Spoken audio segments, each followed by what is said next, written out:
ఓం సాయిరామ్. ఆ సాయినాథుని ఆశీర్వాదంతో ప్రతి ఒక్కరూ కూడా ఆనందంగా ఆరోగ్యంగా అష్టైశ్వర్యాలతో ఉండాలని మనస్ఫూర్తిగా కోరుకుంటున్నానండి. అనంతకోటి బ్రహ్మాండ నాయక రాజాదిరాజా యోగిరాజా పరబ్రహ్మ శ్రీ సచ్చిదానంద సద్గురు సాయినాథ్ మహారాజ్కి జై. ఈరోజు బాబాగారు మన కోసం పంపించిన సందేశం ఏంటి అంటే, తల్లి నీ మనసులో మెదులుతున్నటువంటి ఒక ప్రశ్నకు ఈరోజు తప్పకుండా జవాబు ఇచ్చే తీరుతాను. మరి బాబా మనకు ఎటువంటి సందేశాన్ని అందిస్తున్నారో తెలుసుకోవాలి అంటే వీడియోని చివరి వరకు స్కిప్ చేయకుండా చూడండి. తల్లి, నువ్వు ఎన్నో రకాల ఆలోచనలతో ఉన్నావు. అసలు నీకు ఈ ప్రశ్నకు సమాధానం దొరకడం లేదని చెప్పి చాలా దిగులుగా ఉన్నావు కదా. నీ మనసంతా కూడా ఎంతో నిశ్చలమైనటువంటి మనసుతో, అలాగే ఎన్నో రకాల సమస్యలతో చిరాకులో ఉన్నావు. అయితే నీ పని అయితే ఖచ్చితంగా విజయవంతంగా పూర్తి చేస్తాను. ప్రతికూల పరిస్థితులు అనుకూలంగా చేస్తాను. నువ్వు ఏదైతే దైవచింతన చెయ్యాలి, నీ జీవితంలో మంచి జరగడానికి నువ్వు తప్పకుండా ఏ సంకేతాలను నువ్వు పొందాలి అనే విషయాలను గురించి నీకు ఈరోజు చాలా తెలుసుకునే విధంగా చెప్తాను. నీకున్నటువంటి సమస్యకి, ప్రశ్నకి అన్నిటికీ కూడా ఈరోజు నీకు సమాధానం దొరుకుతుంది. నీకు అన్నీ కూడా శుభ సంకేతాలు ఖచ్చితంగా కనిపించేలా చేస్తాను. అది ఉద్యోగ సమస్య అయినా కావచ్చు, ఆర్థిక సమస్య అయినా కావచ్చు, లేదంటే కుటుంబంలో సంతోషకరమైనటువంటి వాతావరణం నిలకడ లేకపోవడం, ఇలా ఎదురు చూస్తున్నటువంటి ముఖ్యమైనవన్నీ కూడా వృత్తి, వ్యాపారం లేదా వ్యాపారంలో పెట్టుబడులు పెట్టి నష్టపోయినటువంటి నా తల్లులు ఇప్పుడు ఊహించని విధంగా లాభాలు పొందే అవకాశాలు స్పష్టంగా మీ జీవితంలో కనిపిస్తున్నాయి. కాబట్టి కొన్ని ప్రత్యేకతలు కూడా మీరు చూస్తారు. విభిన్నంగా నిలబడాలని మీరు ఏదైతే విషయంలో నిబద్ధతతో లోతైనటువంటి ఆలోచన విధానంతో ఉన్నారో మీ ఆలోచన ఎప్పుడూ కూడా సమతుల్యంగా ఉంటుంది. ఏ ఒక్క వైపు కూడా మొగ్గు చూపకుండా న్యాయపరంగా ఆలోచిస్తూ ఉంటావు. చాలా అంటే చాలా మంచి మనస్తత్వం కలిగిన నీకు అంతా కూడా మంచి జరుగుతుందమ్మా. ఎప్పుడూ కూడా సూటిపోటి మాటలు నీ నుండి అస్సలు ఉండవు. ముక్కుసూటి మనిషిలాగా ఉంటావు. ఇలా ఎలాంటి ఇబ్బంది లేకుండా నువ్వు బలంగా ఉండాలని కోరుకుంటూ ఉంటావు. ఇతరుల గురించి నువ్వు ఏదైతే అనుకుంటావో వాళ్ళకి ఇబ్బంది కలగకుండా చెప్పడానికి ప్రయత్నిస్తావు. నీ ఆలోచన శైలి చాలా గొప్పగా ఉంటుంది. నీ యొక్క ఆలోచన విధానం సమాజంలో నీకు మంచి పేరు ప్రతిష్టలు తెచ్చిపెట్టేలా ఉంటాయి. ఇక నీకు గొడవలకు అవసరమైనటువంటి వాదనలు ఎప్పుడూ కూడా నువ్వు దూరంగానే ఉంటావు. గందరగోళానికి, హడావిడికి నువ్వు దూరంగా ఉండడానికే ఎక్కువగా ఇష్టపడతావు. వివాదాలకు ఆమడ దూరంలో ఉంటావు అని చెప్పి బాబా అంటున్నారు. నీ జీవితంలో ఇవన్నీ కూడా నిజంగా జరుగుతున్నాయి కదా. అయితే ఆత్మగౌరవాన్ని ఎప్పుడూ కూడా నువ్వు తక్కువ చేసుకోకుండా ఉంటావు. వ్యక్తిత్వాన్ని కించపరిచే విధంగా ఎవరైనా మాట్లాడితే అక్కడి నుండి తగినటువంటి సమాధానం ఇచ్చి వెళ్ళిపోతావు. ఇక ఎవరో ఏదో అంటారని చెప్పి మౌనంగా ఉండే రకం కాదు నువ్వు. ఎప్పుడూ కూడా నిర్భయంగా నీతి నిజాయితీతో ఉంటావు. శ్రీరామ రక్షగా నిలుస్తూ ఉంటావు. కష్టకాలంలోనైనా కానీ నీ గుణాలే నిన్ను కాపాడుతూ ఉంటాయి. ఏ విషయంలో అయినా నువ్వు అస్సలు స్పష్టమైనటువంటి అభిప్రాయంతో ఉంటావు. ఎదుటివారు కూడా నీలాగే సూటిగా స్పష్టంగా ఉండాలని చెప్పి అనుకుంటూ ఉంటావు. నీతి నిజాయితీతో ఉండాలని చెప్పి పరితపించిపోతూ ఉంటావు. నిజమే కదా. అంత మంచి మనసు కలదానివి నీవు. జీవితంలో ఇకపై ఉన్నటువంటి కష్టాలన్నీ కూడా నేను తొలగిస్తాను. నీకు మరీ మరీ చెప్తున్నాను, మాట ఇస్తున్నాను కూడా. చూడు, ఇలా నువ్వు అనుకుంటూ ఉన్నావు కదా, బాబా నేను అన్ని రకాలుగా కూడా నీ నుంచి ఎన్నో రకాల సమాధానాలను పొందాను. కానీ ఈరోజు నా మనసులో మెదిలేటటువంటి ప్రశ్నకు మీ నుండి నేను ఎలా ప్రవర్తిస్తున్నాను, అలాగే నేను ఏ విధంగా ఉంటాను అనే విషయాన్ని మీరు చెప్పిన మాటలు అన్నీ కూడా వాస్తవమే. కానీ ఇప్పటి వరకు నేను అనుభవిస్తున్నటువంటి సమస్యలకు మాత్రం దారి అనేది కనిపించడం లేదు అని చెప్పి అడుగుతున్నావు. నీ కర్మఫలాలన్నీ కూడా తప్పకుండా తీరబోతున్నాయమ్మా. అలాగే నువ్వు అందనంత ఎత్తులో ఎదగబోతున్నావు. శిఖరానికి మించినటువంటి గొప్ప అదృష్టాన్ని నీకు తప్పకుండా ఈ బాబా ఇవ్వబోతున్నాడు. నాపై నమ్మకం ఉంది కదా, ఉంటే నీ కల తప్పకుండా నెరవేరుతుంది. నమ్ము. ఈ సాయిపై నమ్మకాన్ని, విశ్వాసాన్ని ఉంచి నేను చెప్పినటువంటి సందేశాన్ని స్పష్టమైనటువంటి అభిప్రాయంతో వింటూ ఉండు.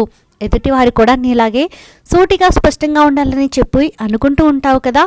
కాబట్టి నీ యొక్క సుగుణాల గురించి ఎంత చెప్పినా కూడా తక్కువేనమ్మా. నీకు పుట్టుకతోనే అద్భుతమైనటువంటి తెలివితేటలు, మంచి విశ్లేషణ సామర్థ్యాలు ఉన్నాయి. ఏ విషయంలోనైనా లోతుగా ఆలోచించి మంచి చెడులను బట్టే నువ్వు పనిచేస్తావు. అందుకే నువ్వు ఎక్కడ ఉన్నా ఉన్నత స్థానానికి చేరుకుంటావు. ధైర్యం కూడా నీకు చాలా ఎక్కువే. ఏ సమస్య వచ్చినా నీ మీద పడినా కూడా కొండంత కష్టం ఎదురైనా వెనకడుగు వేయకుండా నేను నమ్మినటువంటి నువ్వు నా దైవం నాకు అండగా ఉన్నారనేటటువంటి ధీమాతో నువ్వు నిలబడి ఉన్నావు. అదేవిధంగా నేను అభినందించవలసినటువంటి మరొక వ్యక్తి కూడా ఉన్నారు. కానీ 2 విషయాలకు నువ్వు బాగా కుంగిపోతూ ఉన్నావు. ఎక్కడ నువ్వు కష్టానికి పారిపోలేదు, కానీ నువ్వు ఒక్కొక్కసారి భయపడుతూ ఉన్నావు. ఎప్పుడూ కూడా నువ్వు తృప్తిగానే ఉన్నావు. ఉన్నటువంటి జీవితాన్ని చాలా ఆనందంగా గడుపుతున్నావు. కష్టాలు ఏవి కూడా శాశ్వతం కాదు, సమస్యలు ఏవి కూడా శాశ్వతం కాదు. అవి మనల్ని బాధ పెట్టడం కాదు కదా, మనల్ని పడగొట్టలేవు అని చెప్పి తప్పకుండా నువ్వు తెలుసుకోవాలి. నా ఈ ప్రయత్నం కానీ అన్నిటినీ ఒక అనుభవంగా మార్చుకున్నాను అనేటటువంటి తపన నీలో పెరగాలి. జీవితంలో బాగా నువ్వు డబ్బు సంపాదించాలి, ఉన్నతమైనటువంటి స్థానానికి చేరుకోవాలి, ఒక సంతోషకరమైనటువంటి జీవితాన్ని గడపాలి, సమాజంలో గౌరవంగా బ్రతకాలనే తపన, నీ కుటుంబాన్ని సుఖపెట్టాలి, వారికి ఏ లోటు రాకుండా చూసుకోవాలనే కదా నీ జీవిత ధ్యేయం. ఆ ఆశయం కోసమే కదా నువ్వు అహర్నిశలు శ్రమిస్తూ ఉన్నావు. అసలు నీకు నచ్చినటువంటి విషయం ఏమిటో తెలుసా? నీ మీద ఒకటి అంటే నీ ముందు ఒకటి మాట్లాడి వెనుక వేరే విధంగా మాట్లాడడం అనేది నీకు ఇష్టం ఉండదు. నీ ముఖం మీద ఏదైనా చెప్పేవాళ్ళు అంటే నీకు చాలా ఇష్టం. స్వచ్ఛమైనటువంటి స్వభావం కలిగిన వాళ్ళని నువ్వు నమ్ముతావు. అవునా కాదా తల్లి? అలాంటి వ్యక్తులు నీ జీవితంలోకి రాబోతున్నారు. ఎవరైనా నిన్ను బాధ పెట్టి నమ్మించి మోసం చేస్తే నువ్వు అస్సలు తట్టుకోలేవు. అటువంటి వ్యక్తులు నీ నుండి దూరమైపోతున్నారు. కొంతమంది వ్యక్తులు నీ జీవితంలోకి రాబోతున్నారు. అసంపూర్ణమైనటువంటి జ్ఞానంతో నువ్వు ఏది కూడా మొదలు పెట్టవు. అన్ని రకాలుగా తెలుసుకుని ఏ విషయాన్నైనా లోతుగా పరిశీలించి మరీ పని మొదలు పెడతావు. కానీ కొంతమంది వ్యక్తుల వల్ల మాత్రం దారుణంగా మోసపోయావు. వారి పద్ధతి, వారి వైఖరి, అలాగే వారి యొక్క చెడు ప్రేమ నిన్ను అన్ని రకాలుగా ముంచేస్తుంది. ఇప్పటికే నష్టపోయినటువంటి దాఖలాలు ఎక్కువగా ఉన్నప్పటికీ కూడా వాటన్నిటి గురించి ఆలోచించి మనసుని పాడు చేసుకోవద్దు. వాటి గురించి అన్వేషించవద్దు. రాబోతున్నటువంటి బంగారు భవిష్యత్తు గురించి ఆలోచించు. నీ చుట్టూ శత్రువులు లేకుండా ఉంటారా? ఎప్పుడూ కూడా శత్రువులు కాపు కాసే ఉంటారు. కానీ నీకున్నటువంటి దైవభక్తే నిన్ను కాపాడుతుంది. నిన్ను రక్షక కవచంలా నేను కాపాడుతూ వస్తున్నాను. నువ్వు బాగుపడుతూ సంతోషంగా ఉండాలనే నా ఆరాటం. అంతా నువ్వు ఎలా అయితే బాగుండాలని కోరుకుంటావో, నీకు విభిన్నంగా ఆలోచించేటువంటి మనుషులే ఇప్పటి వరకు నీ చుట్టూ ఉన్నారు. కాబట్టి ఇన్ని రోజులు ఎన్ని కష్టాల పాలయ్యావు. అది స్నేహితులు కావచ్చు, బంధువులు కావచ్చు, బంధం కావచ్చు. నీ ఎదుగుదలని చూసి, నువ్వు సంతోషంగా ఉండడం చూసి వారికి నచ్చక నిన్ను అన్ని రకాలుగా మోసగించి నిన్ను బాధ పెట్టారు. అటువంటి వ్యక్తులన్నీ నీ నుండి దూరం చేయబోతున్నాను. ఇదంతా కూడా నువ్వు ముందే చేయొచ్చు కదా పాపా, వారిని నా నుండి దూరం చేయవచ్చు కదా అని అడుగుతావేమో.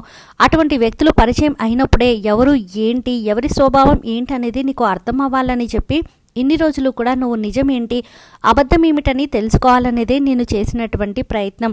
ఇప్పటికైనా మించిపోయింది ఏముంది చెప్పు?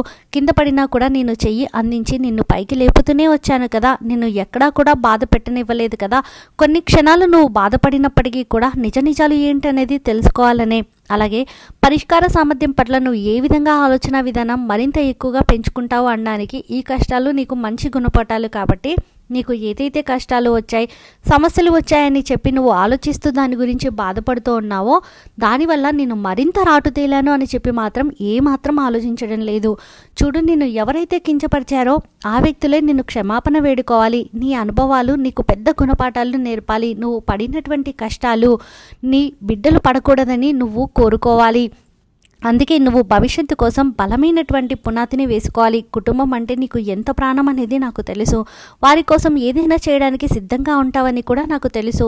ఇక బయట ఎంత కఠినంగా ఉన్నా ఇంటికి వచ్చేసరికి కరిగిపోయేటటువంటి మనస్తత్వం నీది. ఎన్నో రకాలుగా కింద పడి పైకి లేచి కుటుంబం నా కోసం ఉన్నారని చెప్పి నువ్వు అన్ని రకాలుగా నీకు ఇష్టమైనటువంటి వస్తువులు, నీకు ఇష్టమైనటువంటి జీవితం అన్నీ కూడా పక్కన పెట్టి అహర్నిశలు వారి కోసం నువ్వు కష్టపడుతున్నావు. ఈ విషయాలన్నీ కూడా ఏంటనేది పూర్తిగా అర్థం అవ్వాలని ఈరోజు నీకు ఈ సందేశాన్ని, నీకు ఇంకా జ్ఞానం పెంచాలని, నీలో తెలియనటువంటి నీ మదిలో మెదిలేటటువంటి ప్రశ్నకు సమాధానం దొరకాలని ఈరోజు ఈ బాబా నీకు ఈ మాటలన్నీ కూడా చెప్తున్నారు. ఇప్పటికైనా కూడా నీకు అర్థమైందని అనుకుంటున్నాను. నీ ఇష్టదైవ నామస్మరణ ఎప్పుడూ చేసుకో. నిన్ను ఆ భగవంతుడే కాపాడుతూ వచ్చాడు ఇన్ని రోజులు అన్న విషయాన్ని అస్సలు మర్చిపోకమ్మా అని చెప్పి బాబాగారు అయితే అంటున్నారండి. ఈ వీడియో మీకు నచ్చితే ప్లీజ్ లైక్ చేయండి, మరికొంతమందికి వీడియోని షేర్ చేయండి. ఫస్ట్ టైం ఛానల్ని చూసిన వారు సబ్స్క్రైబ్ చేసుకుని పక్కనే ఉన్నటువంటి బెల్ ఐకాన్ని క్లిక్ చేయండి. ఆ సాయినాథుని ఆశీర్వాదంతో ప్రతి ఒక్కరూ కూడా ఆనందంగా, ఆరోగ్యంగా, అష్టైశ్వర్యాలతో ఉండాలని మరొక్కసారి మనస్ఫూర్తిగా కోరుకుంటున్నానండి. సర్వే జనా సుఖినో భవంతు.